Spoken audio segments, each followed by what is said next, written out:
Que tal aprender a fazer o autêntico pão italiano das centenárias padarias de São Paulo? Eu fui pesquisar sobre esse pão, analisei o produto, fiz algumas adaptações para forno doméstico e eu acho que eu consegui chegar a um bom resultado. Um pão de casca crocante e miolo macio. Eu sou Adriano Ribeiro e esse é o Amo Pão Caseiro. Assim como não existe pão francês na França, também não existe pão italiano na Itália. Na verdade, há diversos pães italianos e esse que nós conhecemos é uma receita de pão caseiro que veio para o Brasil junto com os primeiros imigrantes italianos a partir do final do século XIX. O pão que é vendido até hoje nas padarias do bairro do Bexiga, em São Paulo, segue a mesma receita há mais de 100 anos. Farinha, água, sal e fermento natural. Pode ser modelado no formato redondo ou no mais tradicional, em filão, como esse aqui. A casca é muito crocante e o miolo é macio e mais fechado. O aroma e o sabor têm um toque de azedo, típico do levain, o fermento natural utilizado na produção desse pão. Esse aqui tem 500 gramas e a primeira mudança na receita será reduzir um pouco o tamanho para caber dentro do nosso forno doméstico. Faremos um pão de 400 gramas. Se quiser alterar o peso ou a quantidade, tem a nossa planilha para download aqui na descrição do vídeo. A receita começa na noite anterior. Coloque 50 gramas de farinha de trigo em um recipiente. Adicione 1 grama de fermento biológico seco instantâneo. Isso corresponde a 1/4 de colher de sopa daquelas colheres medidoras. Em seguida, misture 33 gramas de água gelada ou em temperatura ambiente, tanto faz. Mexa com uma colher. Por ser uma massa mais firme, você vai precisar finalizar com a mão. Limpe toda a farinha da tigela e faça uma bolinha. Não precisa sovar, mas faça dobras para misturar bem. Feche com uma tampa ou cubra com plástico filme. Agora vamos deixar essa massa em temperatura ambiente até amanhã do dia seguinte. Se tiver muito calor, pode deixar umas 2 horas em temperatura ambiente e colocar pelo resto da noite na geladeira. O que a gente está fazendo aqui é um pré-fermento conhecido como biga. Ele vai dar força para a massa, mas principalmente vai trazer aquele sabor azedinho do pão italiano. Para ficar mais acessível, eu optei por fazer a receita com fermento biológico. Mas se você quiser e souber fazer, pode seguir a receita original e usar 50 gramas de fermento natural ao invés desse pré-fermento. Na manhã do dia seguinte, veja como fica a nossa bolinha de massa. Cresce, perde estrutura e se esparrama pelo pote. Está bem mais líquida, cheia de bolhas e com um aroma alcoólico levemente azedo.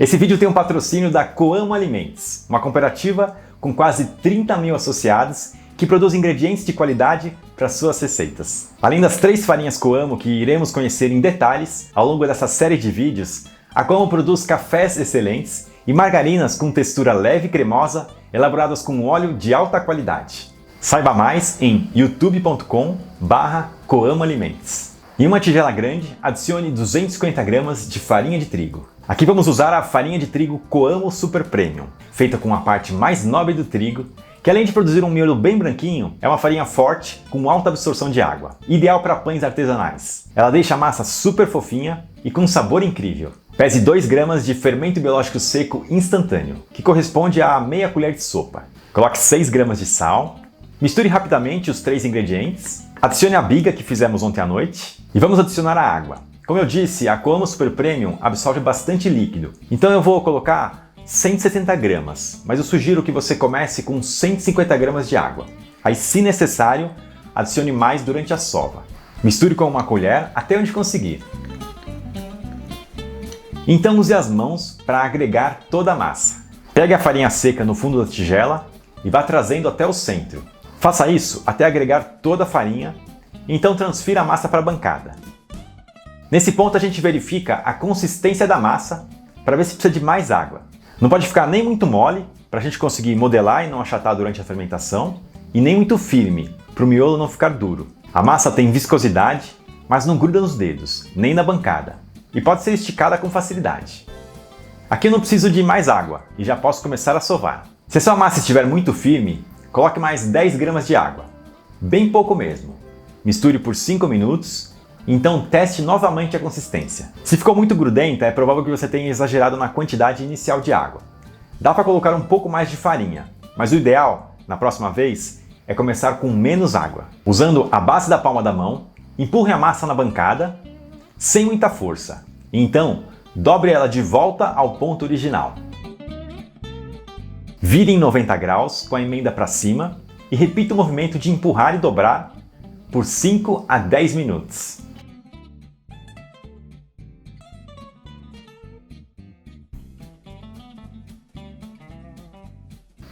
Quando a massa está com essa consistência, não precisa segurar com a outra mão.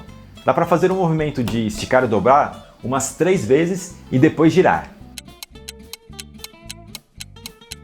A massa fica bem lisa e muda de textura. Ao ser esticada, ela não se rompe com facilidade. Não se preocupe com um ponto de véu perfeito agora.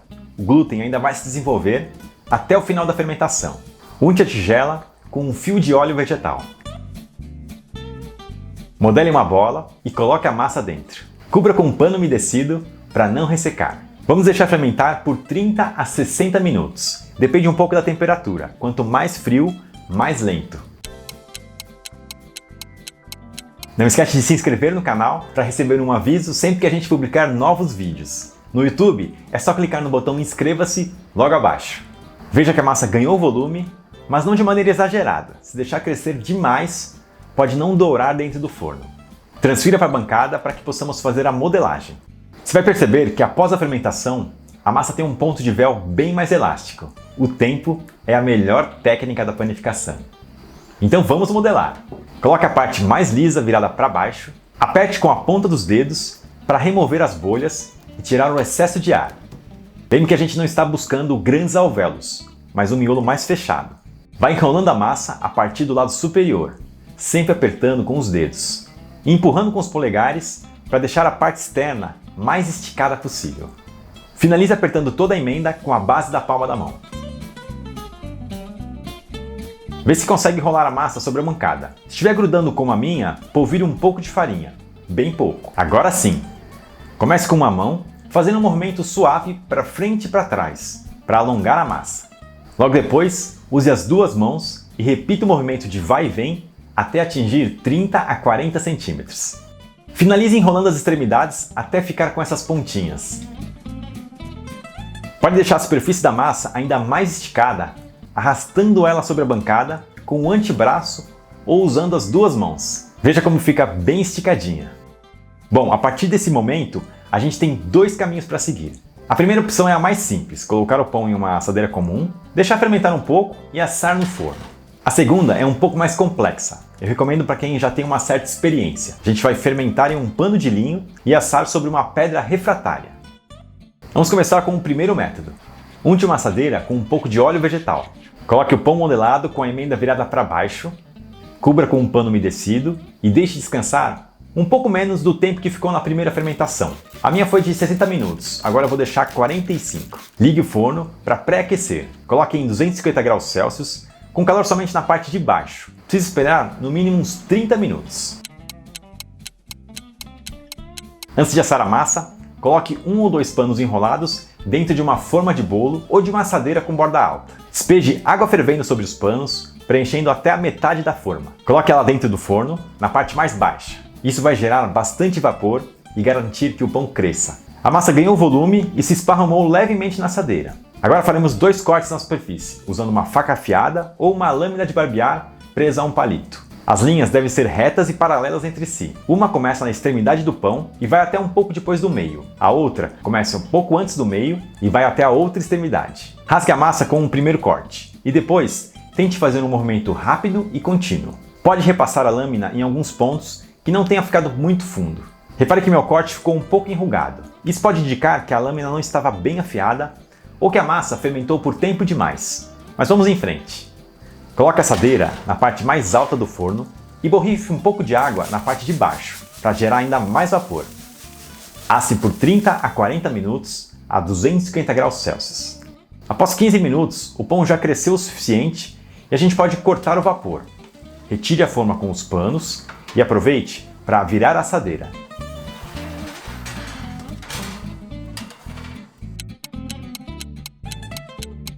No total foram 35 minutos de forno, mas esse tempo pode variar. Fica de olho no dourado da crosta. Transfira o pão para uma grade de resfriamento. Esse primeiro método dá um bom resultado, mas é possível melhorar ainda mais se você tiver uma pedra refratária. vamos conhecer essa outra maneira de assar o pão. Logo após modelar a massa, ao invés de colocar o pão para descansar na assadeira, use um pano couche. Pode ser um pano de prato comum ou um pano próprio para esse tipo de preparo. É interessante usar um tecido com uma trama um pouco mais grossa, que permita fazer essa dobra sem que volte à posição inicial. Polvilhe farinha sobre o pano e espalhe com a mão para preencher toda a superfície. Faça uma primeira dobra no tecido, coloque a massa e realize uma segunda dobra. Isso vai garantir que o pão mantenha seu formato e não se esparrame durante a fermentação. Mantenha coberto e deixe descansar por um pouco menos de tempo que ficou na primeira fermentação. Neste segundo método, vamos utilizar uma pedra refratária dentro do forno. A chapa de aço também é uma boa opção. Eu vou deixar os links de onde eu comprei na descrição. Coloque a pedra dentro do forno ainda frio e pré-aqueça a uma temperatura de 250 graus Celsius por no mínimo 30 minutos. Assim como a gente fez no primeiro método, vamos colocar os panos dentro de uma forma, cobrir com água fervendo e posicionar na parte mais baixa do forno. Voltando para a nossa massa fermentada, percebemos que ela ganhou volume e ao ser tocada, demora para voltar ao ponto original. Para transferir essa massa para dentro do forno, você precisa de uma tábua de baguete. Pode ser uma tábua fina, de madeira, ou dá para improvisar com um pedaço de papelão mais grosso. Coloque a tábua bem ao lado da massa, polvilhando um pouco de farinha sobre ela. Levante o outro lado do pano, fazendo com que a massa role sobre a tábua, ficando com a emenda para cima. O passo a passo no forno precisa de uma certa agilidade para não perder muita temperatura, mas é importante fazer isso com muita atenção para não causar nenhum acidente. Use um bom par de luvas térmicas. Puxe a grade com a pedra para frente. Com cuidado, transfira a massa para a pedra. Ela precisa dar um giro para que a emenda retorne para a parte de baixo. Faça os 2 cortes conforme ensinamos anteriormente. Coloque a grade de volta no lugar, borrife água na parte inferior, evitando um jato direto sobre a pedra e deixe assar por 30 a 40 minutos. Após 15 minutos, retire a forma com os panos e vire o pão para assar por igual. Use uma espátula ou somente as luvas. Assim que sair do forno, coloque o pão sobre uma grade para resfriar. Olha que lindo ficou o nosso pão italiano. Deu água na boca. A crosta ficou dourada e com um aspecto bem rústico. Comparando com o pão feito na assadeira, o da pedra abriu mais o corte e ficou mais bonito. E não ficou longe do pão original, hein? Aumente o som e ouça essa crocância.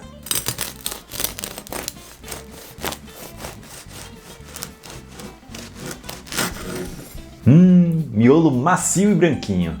Farinha Coamo Super Premium testada e aprovada. Essa receita parece simples, mas ela exige um pouco de prática. Repita ela algumas vezes, sem alterar os ingredientes. Eu tenho certeza que você vai conseguir.